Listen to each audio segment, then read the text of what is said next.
Nós vamos começar a terceira mensagem da série Sinais da Vinda de Jesus. E a pregação de hoje é uma pregação muito densa.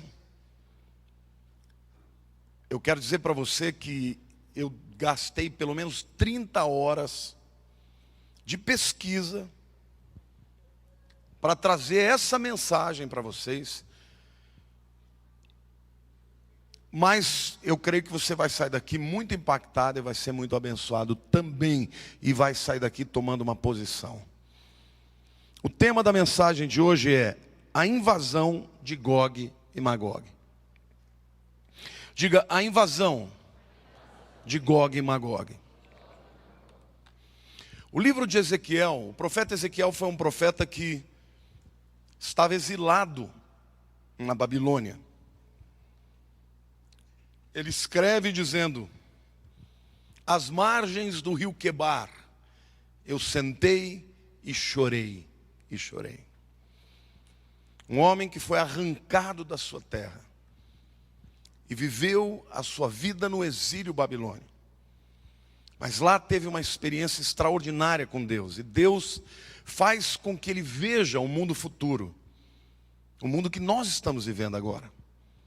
Os capítulos 36 e 37 de Ezequiel é uma descrição detalhada do renascimento da nação de Israel. Os capítulos 40 a 48 falam do milênio em que Cristo vai reinar na terra e governar o mundo com justiça e com juízo. Mas os capítulos 38 e 39 falam de uma guerra que vai acontecer em breve. Não sabemos exatamente quando, mas eu acredito que nos próximos anos. O quadro geopolítico já está sendo preparado. E eu creio que nós estamos inseridos, portanto, entre o capítulo 37 e o 38. Hoje eu vou lhes falar, portanto, da invasão de Gog e Magog, e vou ter que descer a detalhes históricos, levantar historiadores, escritores antigos, para que a gente possa entender exatamente de quem a Bíblia está falando. Por que eu estou dizendo isso? Porque quando você pega um texto de 2.500 anos, ele cita nações que mudaram de nome. Eu vou dar um exemplo. Você pega, por exemplo, uma cidade como, por exemplo, São Petersburgo, na Rússia. Essa cidade já chamou Petrogrado, Leningrado, São Petersburgo, agora chama São Petersburgo.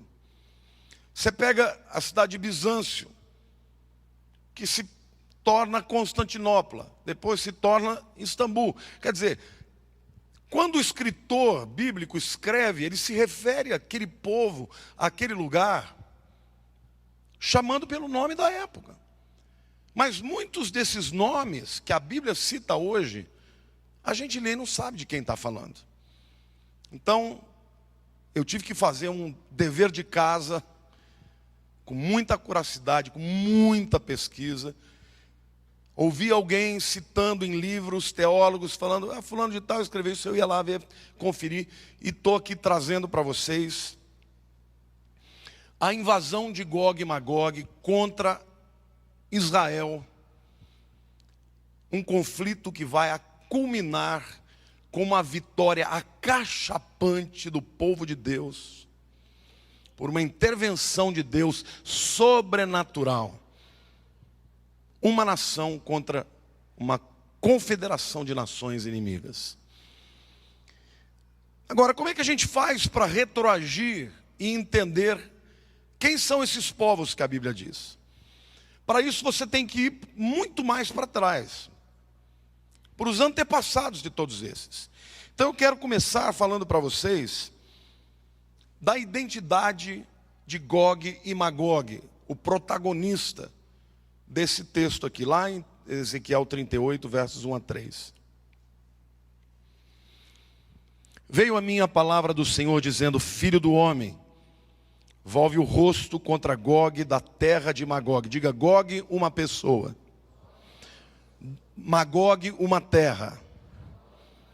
príncipe de Ros, de Meseque e Tubal, profetiza contra ele e diz: assim diz o Senhor Deus, eis que eu sou contra ti, ó Gog, príncipe de Rosh, de Meseque, ou Meseque e Tubal. Quem são estes povos na Bíblia? Eu coloquei aqui uma tabela da genealogia de Gênesis 11, dos 3 filhos de Noé e os seus descendentes. Noé teve 3 filhos, Sem, o pai do povo semita, Cão, o pai principalmente das nações africanas, e Jafé, dos indo-europeus. Basicamente, Elão é o Irã. Quantos de vocês já viram aquele filme Ana e o Rei? Conta a história do Elão, hoje Irã. Ashur, a Síria. Arfaxad é um filho de Sem, que foi tendo filhos até que chegasse a Abraão, e portanto ele é o antecessor de todos os descendentes de Abraão, tanto judeus quanto árabes.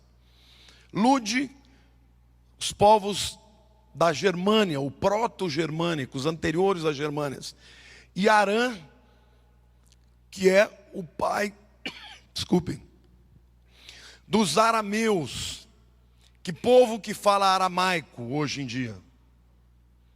Os sírios. Portanto, Arã é o antecessor dos arameus, dos sírios. Em Cão nós temos Cush, que também é a palavra hebraica para a Etiópia, ainda hoje. Misraim é a palavra hebraica para Egito. Put é Líbia, Canaã, os povos palestinos. Gomer, Turquia, Magog, eu vou provar para você que Magog são sítios ou citas. Um povo muito importante, e eu vou mostrar historicamente onde eles ocuparam, quais foram as regiões que eles ocuparam, para vocês entenderem quem é o líder desse conflito.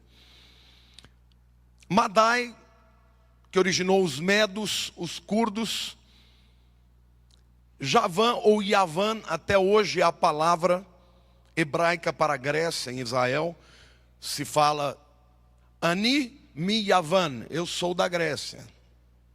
Tá? Então, Yavan, Grécia. Tubal, Turquia. Meseque, Turquia. E os Tiras é o antecessor dos pelagianos do Mar Egeu e também dos etruscos, que são os povos. Os etruscos eram um povo que antecederam os romanos, né? A Itália ali foi, antes dos romanos, foi colonizada por etruscos. Bom, alguns destes povos estarão inseridos nesse conflito aqui. Mas o que é mais importante para a gente entender aqui é Magog. Olhe para a pessoa do teu lado e diga: Magog. Qual é a identidade de Magog? Porque a briga de Deus aqui é com Magog e os seus aliados.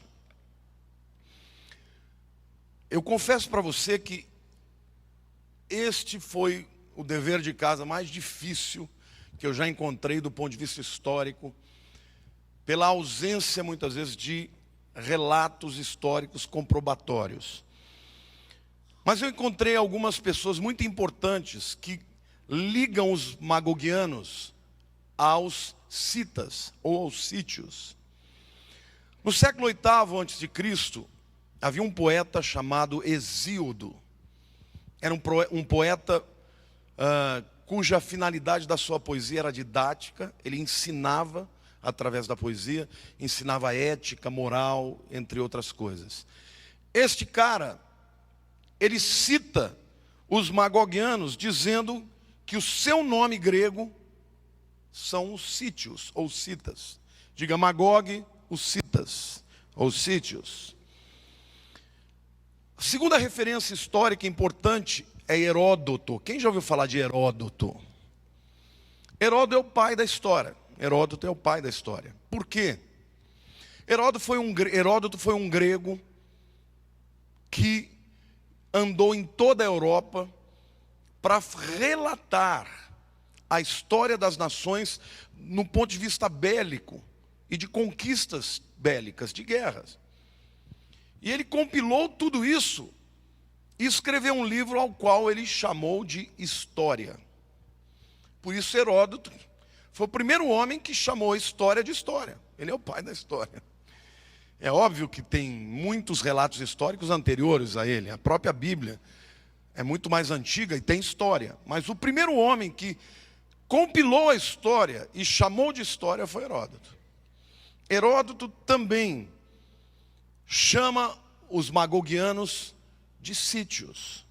Depois a gente vai entender um pouco que esse povo sítios cita onde eles estiveram e, portanto, quem são eles. Terceira referência histórica é um filósofo judeu, mas de background, de pano de fundo, de contexto cultural grego. É chamado Filo de Alexandria.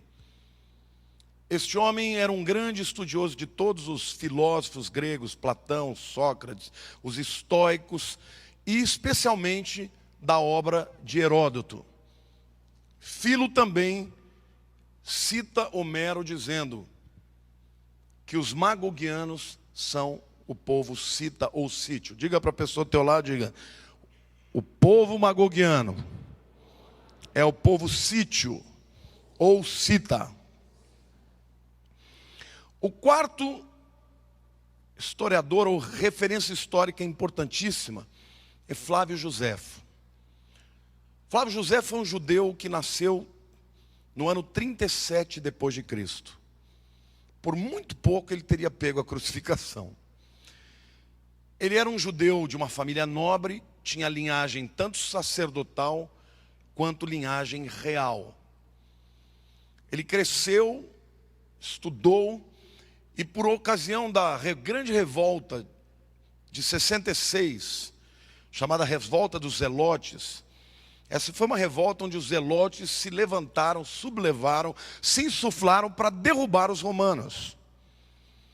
Acontece que Roma era mais poderosa e por conta dessa revolta, o general Tito entra em 70 depois de Cristo e destrói Jerusalém.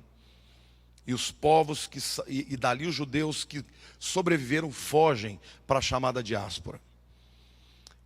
José foi importante por algumas razões. Primeiro, porque ele era um cara que tinha um talento absurdo para relatar a história. Ele era um dos líderes em 66 da revolta, mas ele foi preso e levado para Roma. E quando ele vai para Roma, ele vira casaca, fica amigo dos romanos. Ele teria profetizado que Vespasiano seria imperador. Para vocês terem uma ideia, 4 anos mais tarde, na invasão de Tito em Jerusalém, ele vem junto dos romanos para relatar tudo aquilo.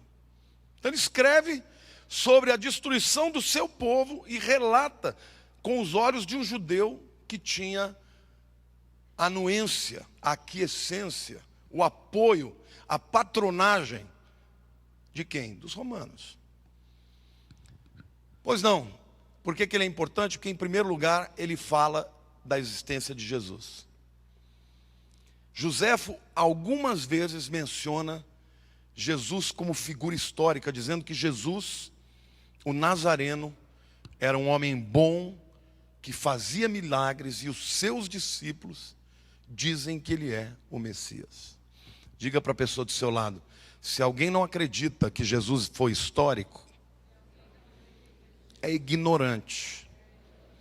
Porque Flávio Josefo, queridos, ele é a maior autoridade histórica do seu tempo. Ele relatou, portanto, a invasão de Flávio Silva, general da 10ª, Armada Romana, que invadiu Massada. Ele relatou em seus livros, num dos livros, um compêndio de 22 volumes, Antiguidades, ele relata quem eram os magogianos. Diga para a pessoa ao teu lado, mais uma vez, os magogianos são citados como sítios.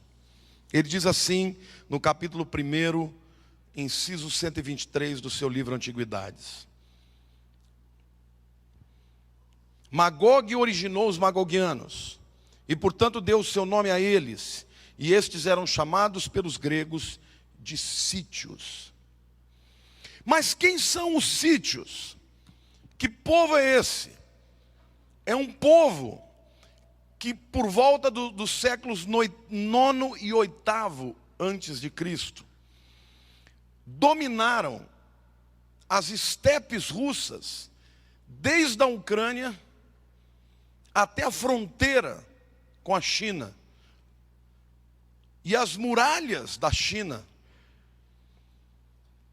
segundo relatos dos próprios chineses, foram construídas para impedir a invasão dos magogianos. Agora, esse povo era um povo de modos brutais. Para você ter uma ideia, quando a Bíblia cita os citas, ou sítios, os coloca como sendo os mais bárbaros dos bárbaros. Para você ter uma ideia, algumas dos sítios arqueológicos que foram descobertos tanto na Sibéria quanto nessas regiões que eu citei, nas estepes russas, mostraram o estilo de vida deles. Por exemplo, os sítios, eles eram conhecidos pela sua primazia, pelo seu primor, pelo seu expertise na questão da montaria. Eles montavam cavalos e atiravam flechas com os 2 braços, direita e esquerda, e matavam um pássaro em voo com qualquer uma das mãos a hora que quisesse. E eles invadiram, dá para mostrar o mapa da região que eles dominaram? Ali são as tribos rurais, aqui essa região onde está o sul da União Soviética, tá? Turquistão, Cazaquistão, Ucrânia, vai de lá até a divisa com a China. Eles são os pais dos cossacos. Eles influenciaram os mongóis. Na verdade, quando a história fala da construção das muralhas da China, fala para quê? Para reprimir a invasão dos mongóis. Mas escritos antigos chamam os mongóis de sítios. Então, portanto, quem é esse povo sítio? É um povo que dominou o norte do Mar Negro, o norte de Israel, que representa o sul da Rússia, desde a Ucrânia até a divisa com a China. Eles eram altamente brutais, intensos, pode tirar. E é daí que vem a invasão sobre Israel. Os antigos escritores referem-se à grande muralha da China como Sud, Yagog e Magog, as trincheiras de Gog e Magog. Ou seja, a muralha da China como uma trincheira para impedir Gog e Magog. Colossenses capítulo 3, versículo 11, fala desse povo. E o texto diz assim: no qual não podeis haver grego nem judeu, circuncisão nem incircuncisão, bárbaro, cita, livre, porém Cristo é tudo em todos. O que Paulo está dizendo, que Deus tem salvação até para o mais bárbaro dos bárbaros. E o mais bárbaro dos bárbaros aqui são os citas. Então é um povo dominador, que por onde passava, destruía, dominava, aculturava. E esse povo vai se levantar contra a nação de Israel. Eu falei para vocês que é um tema pesado, porque eu estou falando de história, né? Coisas que você fala, puxa vida, vim para cá para ouvir uma lição de história. Mas eu poderia só dar uns gritos, uns glória a Deus, uns reteté aí, você sair daqui sem saber nada. Então vai ter a hora dos reteté. Agora você tem que aprender, quando você lê esse texto, você vai saber que Gog é um líder da terra de Magog, que é o povo cita, que a Bíblia diz que está a norte de Israel, porque eles vêm do extremo norte. Bota, por favor, aquele outro mapa. Aquele mapa que tem uma setinha. Não, esse mapa, não era esse, mas eu já vou avisar para vocês. Este mapa é um mapa que fala de onde vem a invasão. Os povos que são: Gomer é a Alemanha Oriental, Meshek Tubal, Turquia, Togarma é a região mais oriental da Turquia, chamada na época de Anatólia, Pérsia, Irã, Cush é Etiópia, Líbia é Líbia mesmo, e Put também hoje é parte da Líbia. Dedan e Sheba, ou Seba, são duas nações que não participarão da invasão, mas que tentarão vir para pegar os despojos. E lá no meio, Israel, sendo invadido de tudo quanto é lugar. Olha para a pessoa do teu lado e diga assim: mas Deus vai botar a mão nessa história e vai livrar o seu povo milagrosamente. Magog, aquela setinha é onde está Israel. Se você pegar aquela flecha para o norte, vai dar bem em Moscou. E quando o texto se refere, fala no extremo norte de Israel. Sabe qual é a característica de todas essas nações que vão vir contra Israel? Sabe o que todas elas têm em comum?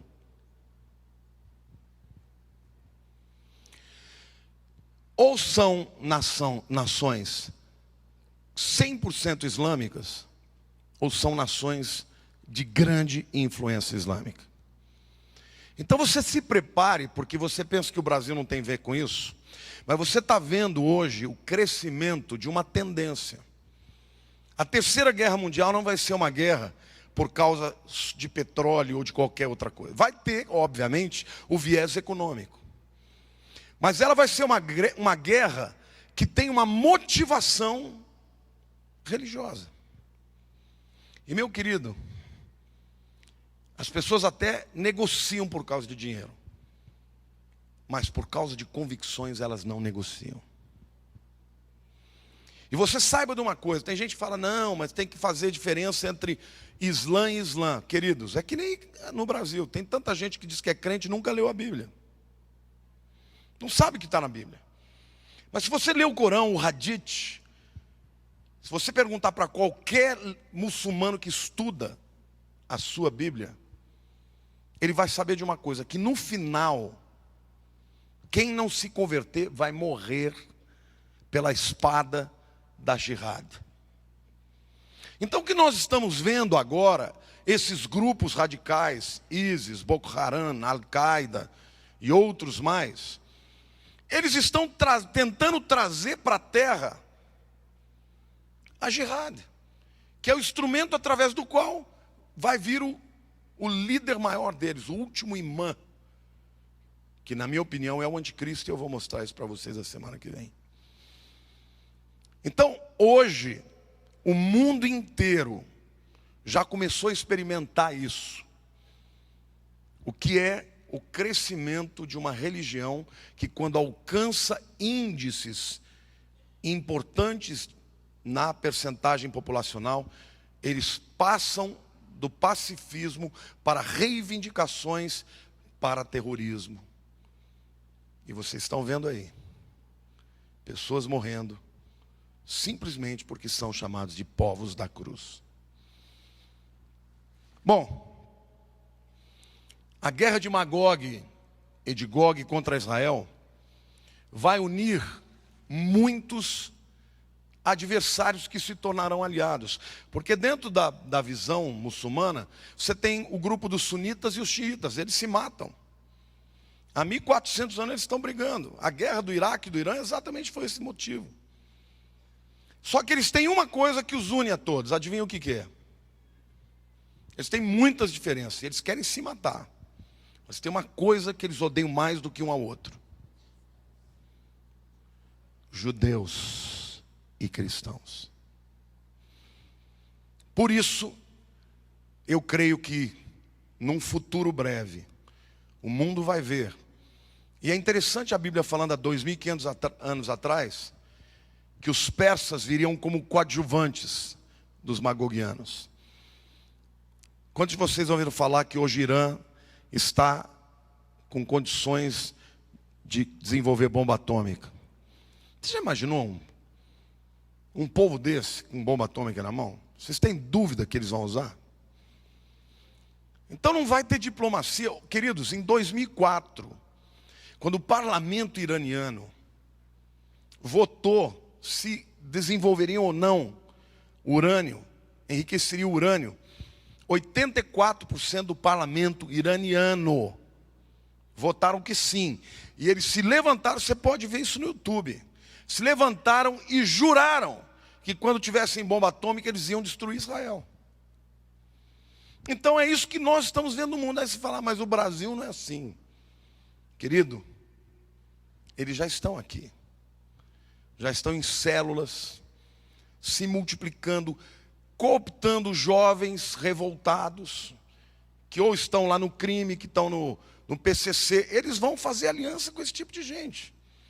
Porque o combustível deles é o ódio.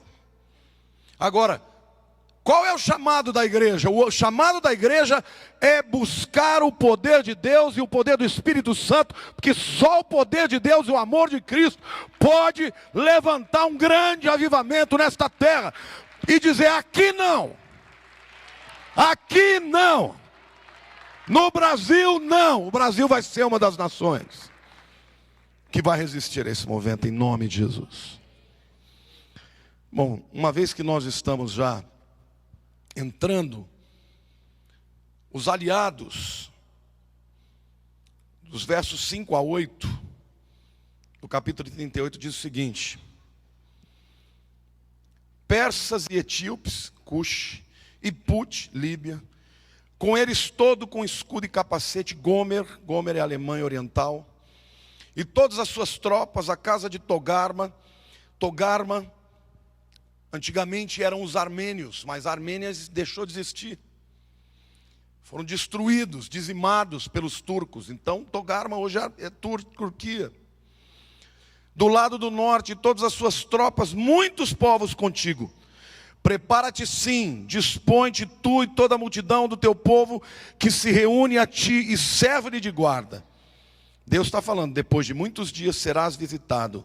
No fim dos anos virás à terra que se recuperou da espada, ao povo que se congregou dentre muitos povos sobre os montes de Israel. Está falando de Israel.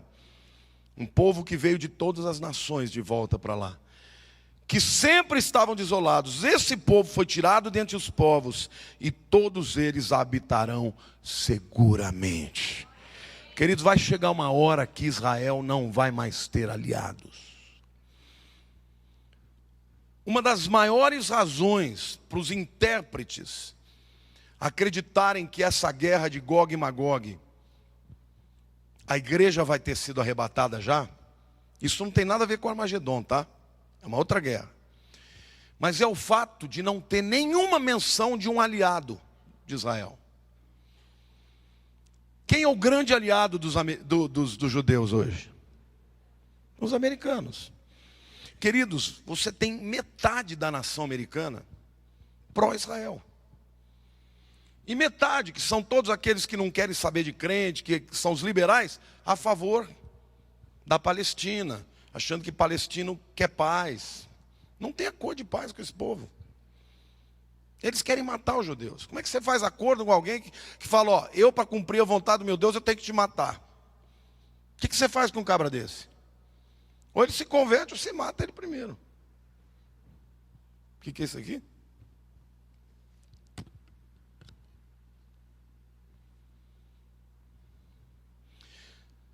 No eslavo, o Heitor aqui fala russo, né? Ficou muitos anos na União Soviética. A palavra Rússia é chamada de Rosh,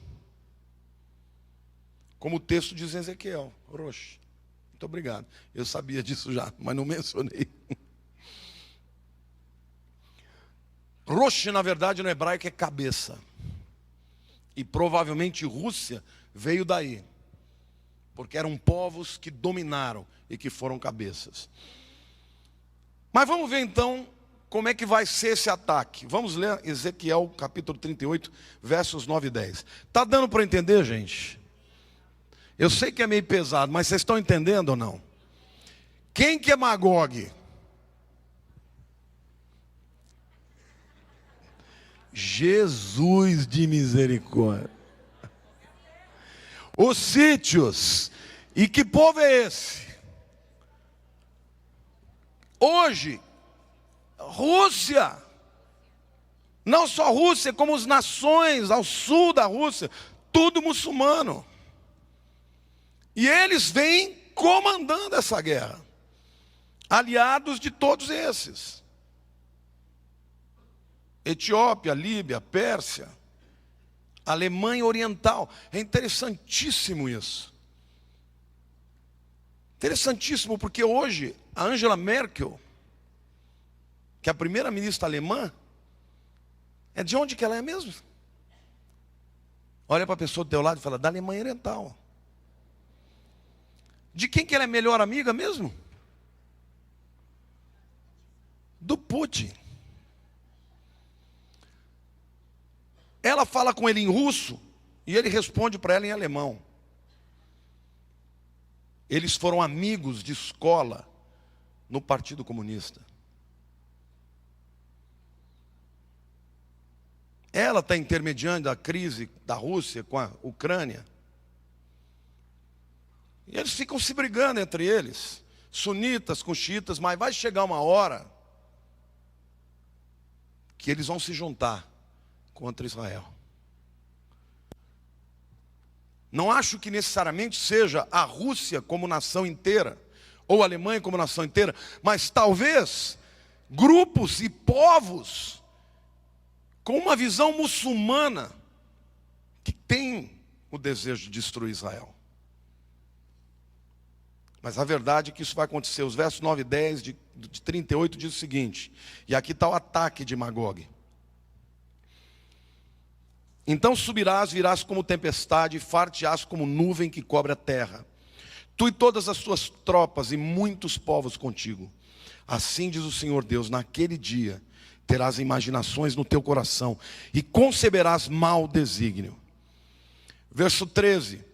Seba e Dedã, Arábia Saudita, e os mercadores de Tarsis, e todos os seus governadores rapazes te dirão, vens tu para tomar o despojo.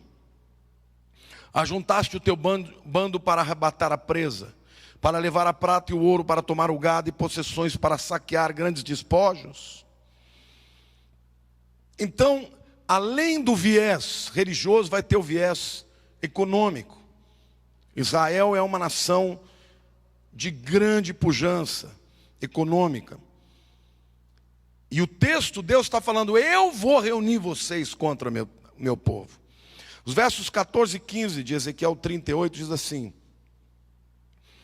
portanto, ó filho do homem, profetize e dize a Gog, assim diz o Senhor Deus, acaso naquele dia, quando o meu povo de Israel habitar seguro, não saberás tu?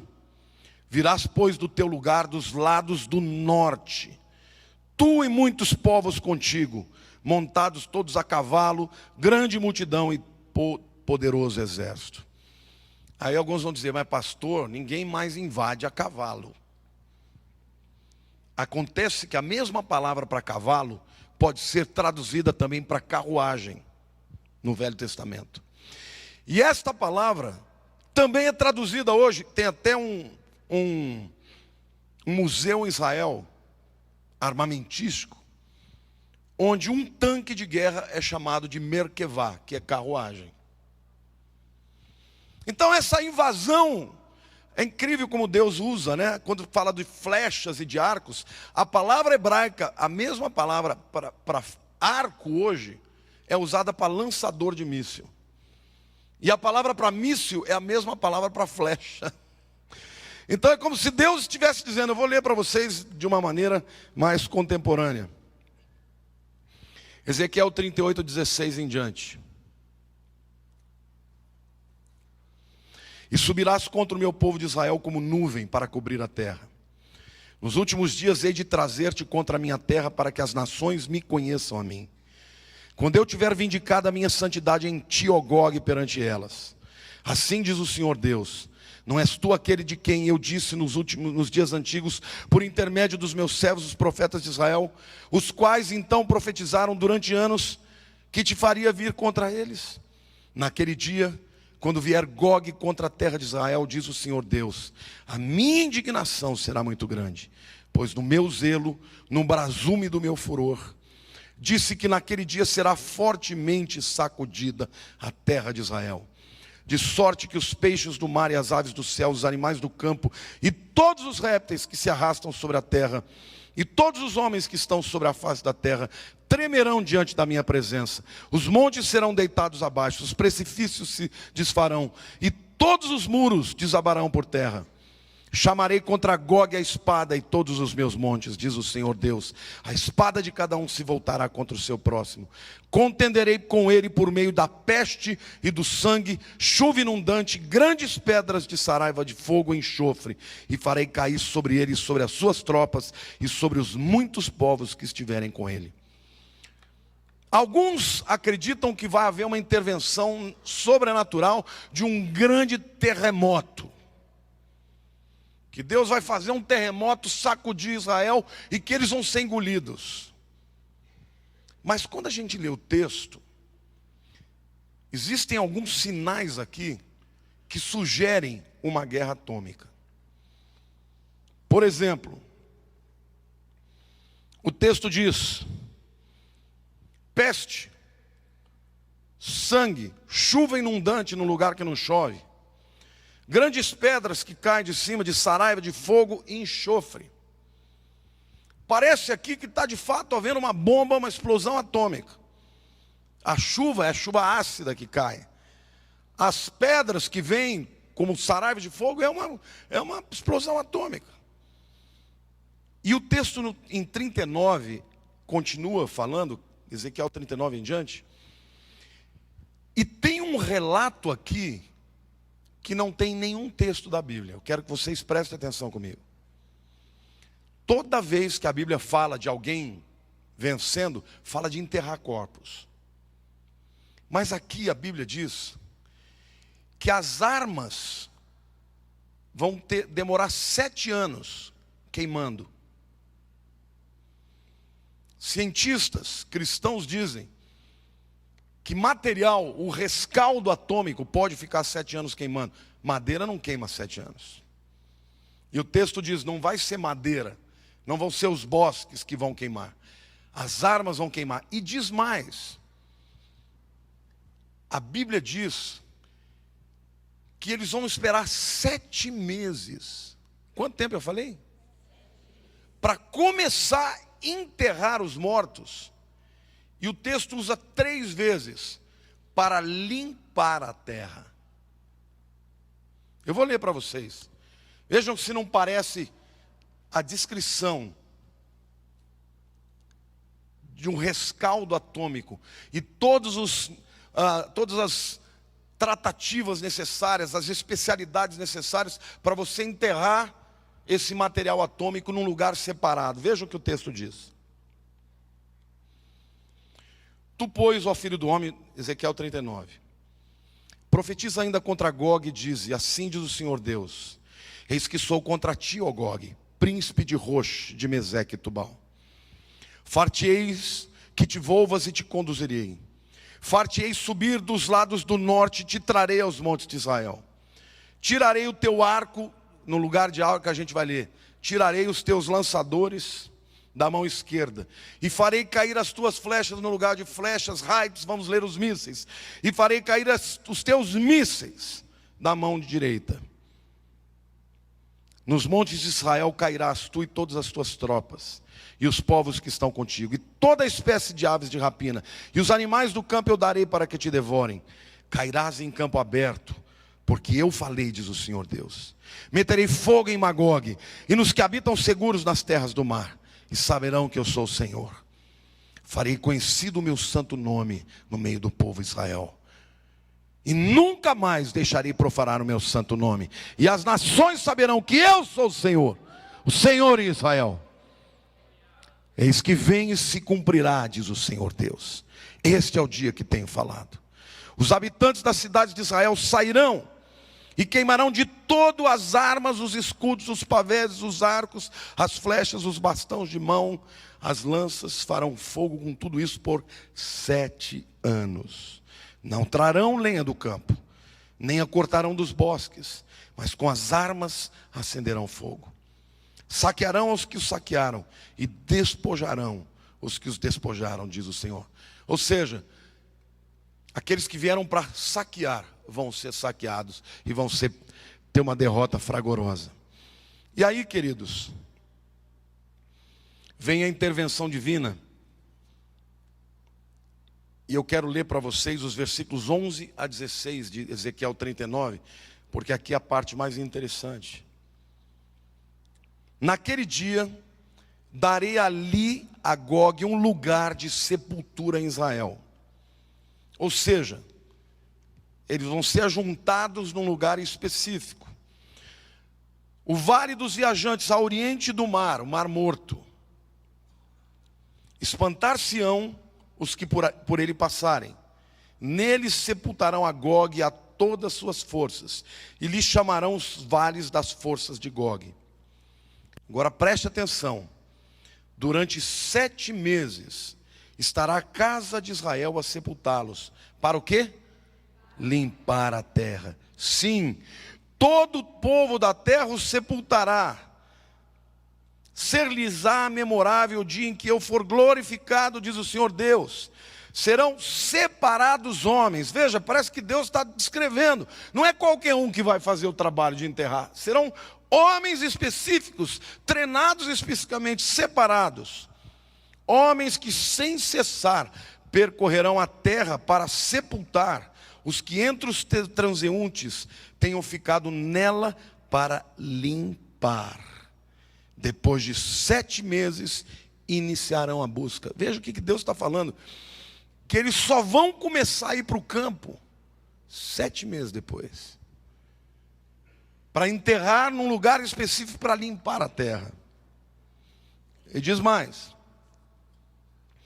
Ao percorrerem eles a terra, a qual atravessarão, em vendo algum deles o osso de algum homem, porá ao lado um sinal. Que sinal será esse? Radiação. Você já viu o sinal de radioativo?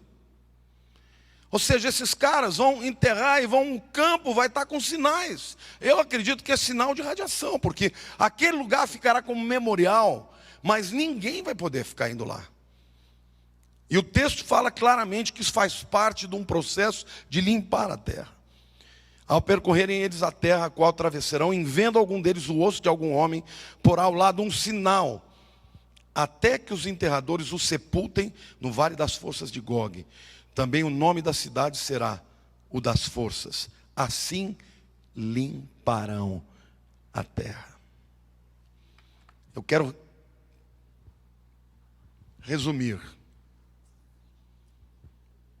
Historicamente falando, os aliados de Israel são os americanos. Por que os americanos não vão estar aqui? Na minha opinião, porque os americanos que são pró-Israel já terão sido arrebatados. Não tem um ajudador de Israel. Na minha opinião, os crentes já foram. Israel vai estar à mercê de si mesmo. E vai clamar a Deus, e nessa hora Deus vai falar: eu que estou trazendo esse povo. Vão se juntar do norte e do sul, vem de todo lado para espoliar, para destruir. Mas eu vou dar a vitória. Eu acredito que vai acontecer a chamada Terceira Guerra Mundial. E que o centro dessa guerra vai acontecer lá. Mas Deus vai dar a vitória cabal e definitiva para o povo de Israel. Esta é a penúltima das guerras. Depois vem a do Armagedon. Mas ali, eu creio, e eu e mais um grupo enorme de estudiosos, que estes adversários históricos de Israel. Rússia, que é Magog. Turquia, queridos, a Turquia em 1917 se tornou um país aberto. Os otomanos foram derrotados. Depois de 400 anos de dominação, eles foram derrotados. A Turquia passou por um processo de como é que eu diria, renovação cultural. Atatürk criou a língua dos turcos, se tornou uma nação aberta. Você vai a Istambul, hoje é uma nação linda, mas, uma cidade linda, estão se fechando de novo. Começaram a perseguir cristãos e judeus de novo, romperam relações com Israel. Então você soma Síria, que está lá, Turquia, tanto a Anatólia Oriental, quanto a Turquia mesmo, Irã, Líbia, Cush, que é a Etiópia, todas as nações que estão envolvidas nesse conflito são nações muçulmanas. Queridos, hoje, a Europa inteira, semana passada eu li no jornal Estado de São Paulo, 6 mil judeus deixando a França, porque estão dizendo que a França hoje é uma nação antissemita. A Europa, em 20, 30 anos, será uma nação, um continente muçulmano, sabia disso? Você sabe que historicamente, quando uma nação tem abaixo de 2,3 filhos por casal, ela desaparece culturalmente falando?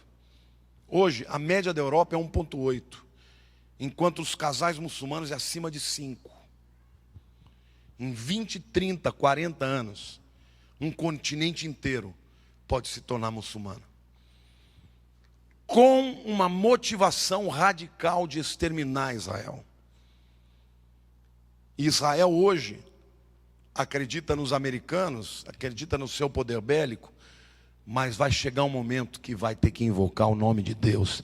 E Deus, que cumpre as suas promessas e as suas alianças, vai cumprir por causa da promessa que fez com Abraão. Querido, se Deus faz isso com Abraão, faz com você também. Eu quero dizer para você que Deus cumpre a sua promessa. A sua palavra na tua vida vale para você. A palavra de Deus diz que contra Israel não vale encantamento. Amém ou não? Mas aqui eu quero fazer um fechamento. E o que a gente tem a ver com isso? O que a gente tem a ver é que enquanto a igreja estiver aqui, a igreja vai resistir ao anticristo, ao espírito anticristo, ao espírito de ódio, de intolerância. A mensagem da cruz é a mensagem de amor. É a mensagem de você respeitar o diferente. Respeitar aquele que crê diferente de você, não importa. A pessoa pode crer a coisa mais absurda do mundo. Nós temos que respeitar e amar os nossos diferentes.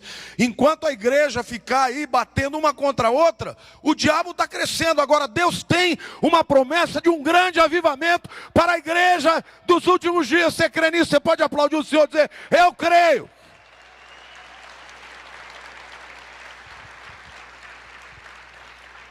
A igreja tem um papel nesse tempo. Orar para que portas sejam abertas para pregar o evangelho. A igreja está lotada aqui. Hoje os 3 cultos estavam lotados. Sabe o que é isso? Fome de Deus. Porque você já descobriu que a vida sem Deus é vazia. É ou não é verdade? Só que você encontrou o caminho. Lá fora tem muita gente que não sabe, que vai tentar preencher o vazio da alma com a droga, com a prostituição, não é isso? Com a violência, com a alegria passageira. Mas nós estamos aqui, e a palavra de Deus diz que o anticristo não se levantará antes que aquele que o detém seja retirado. A igreja está aqui para resistir ao espírito do anticristo, pregando a palavra, amando ao próximo, abrindo e escantarando as portas para que vidas venham. Inclusive o povo muçulmano, eles não são os nossos inimigos. O nosso inimigo é o diabo. Nós vamos converter esse povo, porque o evangelho está salvando esse povo.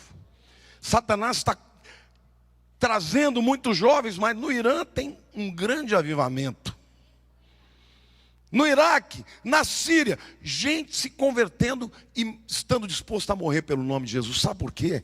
Porque o poder do amor é mais forte do que o poder do ódio.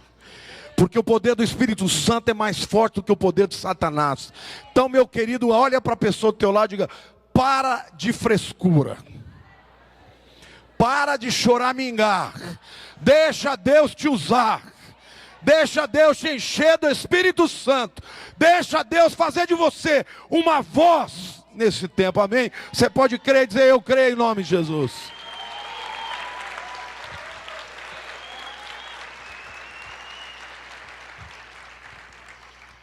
Ah, pastor, você não sabe o problema que eu estou tendo. Realmente eu não sei, querido, mas eu sei que é menor do que o problema que os nossos irmãos estão enfrentando lá do outro lado do mundo. Você já pensou? Você vê a tua família ser arrancada de você, e você ter que fazer uma escolha de negar Jesus, ou ver tua mulher e seus filhos serem decapitados? Pergunta para a pessoa do teu lado aí: você estaria pronto para isso? Eu acho que ninguém está pronto para isso. Mas se Deus permitir que a gente passe por isso, Ele vai nos aprontar. Porque o Espírito Santo entra na pessoa e fala: você não vai negar o meu nome. Mas, querido, você não precisa disso. Hoje você tem que enfrentar a vergonha de compartilhar, de amar o teu próximo, de aceitar. Vamos parar de ser juiz dos outros. Tem muita gente querendo ser juiz, devia ser juiz de si mesmo. A Bíblia diz: não julgueis para que não sejais julgados, porque com a medida que medis, serás medidos. Querido, eu sou medido por aquele que é justo e perfeito e que morreu na cruz pelos nossos pecados. Amém ou não? Eu quero ser usado por Deus para amar aqueles que não conhecem a Jesus. Abre os braços, abre o coração, abre a tua vida, para que pessoas que estão amarradas pelo diabo sejam libertas. Meu querido, a palavra da cruz ainda é poderosa hoje. Ainda expulsa os demônios, ainda quebra paradigmas, ainda destrói sofismas. Abre a tua boca. Na hora da dor, louve. Na hora que quiser murmurar, envergonha o diabo e diz: eu não vou murmurar, eu vou adorar o meu Senhor. E você vai ver Deus te usar para que as cadeias do diabo caiam na tua história. Amém ou não? Aplauda o Senhor, diga: eu creio.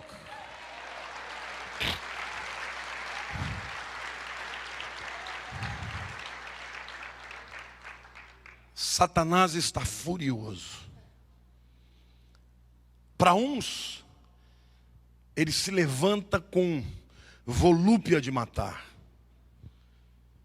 Aqui nesse lado do mundo, é espírito de engano, sedução, questionamento, esfriamento, apostasia. Crentes dentro da igreja, Deus falando e falando: será? Acho que não é bem assim. Não sei se eu creio nisso. Parece o diabo falando assim: sai, duvide. Deus falou, é mentira. É a mesma serpente. Mas sabe o que me alegra?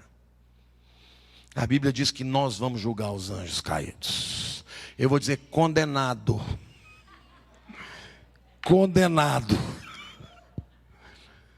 Vou dizer: por ter feito seduzido as nações tanto. Agora temos que orar pelos nossos irmãos do outro lado do mundo. Amém? Querido, abra a sua boca. Não tem nada que agrade mais o teu Deus do que você falar do amor de Cristo. Não perca o seu tempo.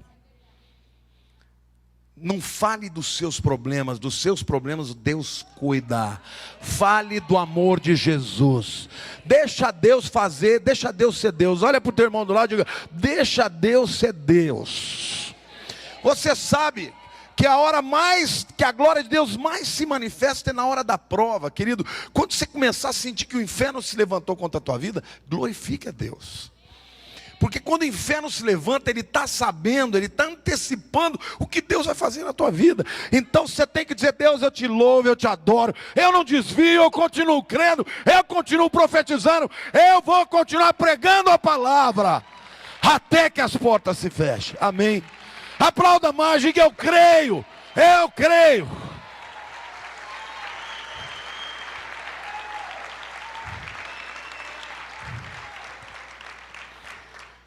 Nós às vezes somos seres tão complexos. A gente tinha que viver com mais simplicidade. Viver o evangelho mais simples. Deus falou, vai acontecer na minha vida. Não sei como, não sei quando, mas vai acontecer. Porque aquele que prometeu é fiel. Você pode levantar a mão para o céu e dizer: Deus, eu quero viver uma dimensão do evangelho simples, onde a tua palavra é decreto na minha vida. Senhor, eu não quero mais olhar para as mentiras do diabo. Eu quero olhar para a tua promessa.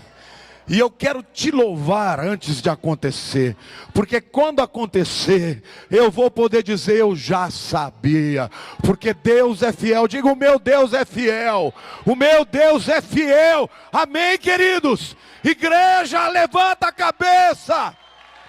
É tempo da igreja se levantar.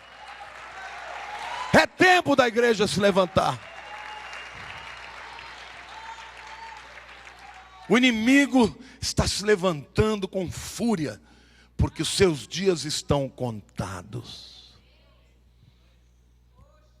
Quando você vir alguém cheio de rancor, ame. Porque uma pessoa com ferida aberta, a Bíblia diz que o ódio é o combustível para a atuação do diabo. A Bíblia diz: resisti ao diabo, não dê lugar ao diabo. Mas antes disso, irai-vos e não pequeis. Não se ponha o sol sobre a vossa ira e nem deis lugar ao diabo. Toda vez que você fica com o pavio inflamado, você está dando lugar para o diabo. Toda vez que você entrega a tua ira para Deus, diz assim: Senhor, muda o meu coração, a minha dor, a minha inveja, o que fizeram contra mim. Querido, não fizeram pior contra Jesus. Sabe como é que ele venceu? Dizendo: Pai, perdoa-lhes porque não sabem o que fazem. Se a igreja de Jesus, aqui no Brasil, for capaz de amar desse jeito, as multidões serão tão grandes que nós não teremos lugar para comportá-las. Mas Deus vai fazer isso. Deus vai fazer na tua vida. Você é uma testemunha viva. Você é sal da terra. Você é luz do mundo. Você é testemunha do amor de Jesus. Amém? Querido, fica de pé. Nós vamos terminar essa nossa palavra. E você vai fazer um compromisso com Deus. Não tem ninguém perfeito aqui. Não tem ninguém aqui perfeito. Olhe para a pessoa do teu lado e diga assim: você não pode ser parâmetro do que Deus quer para ninguém. O que você pode ser é uma pessoa que diga: me imite, porque eu estou tentando melhorar e o Senhor está me ajudando. Mas você vai olhar para os que estão na sua frente. Diga: você vai olhar para os que estão à sua frente, dizendo: eu vou chegar lá.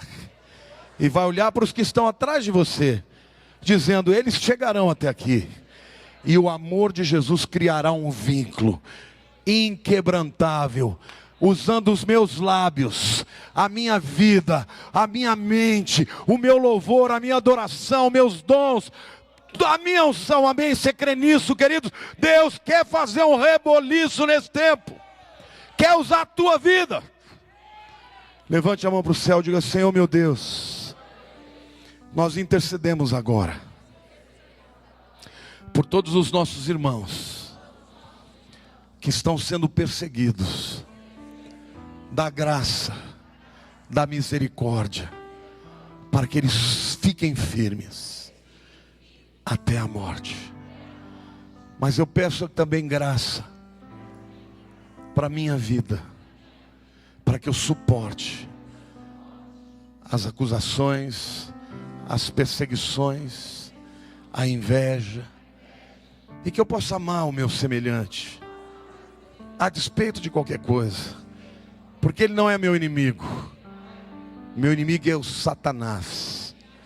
Mas eu faço parte do povo da cruz, que se chama pelo seu nome. Traz avivamento para a igreja no Brasil, para que o teu nome seja pregado nos 4 cantos dessa nação, para a honra e glória do teu nome. Eu entrego, Senhor, os meus medos, minhas tristezas, minhas mágoas, meus questionamentos, e eu quero viver crendo simplesmente no Evangelho de Jesus, para a glória do teu nome. Aleluia, aplauda ao Senhor.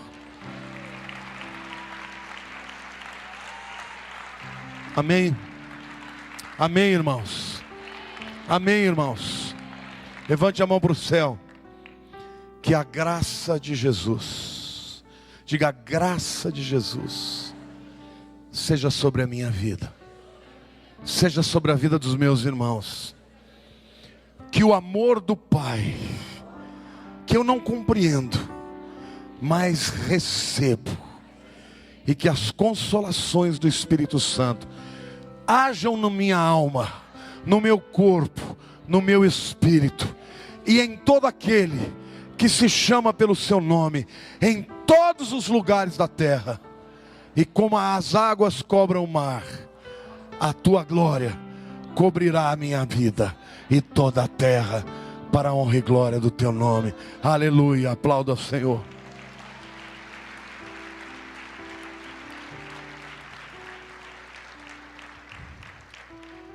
Depois que eu terminar essa série, eu vou começar uma série intitulada Graça de Jesus.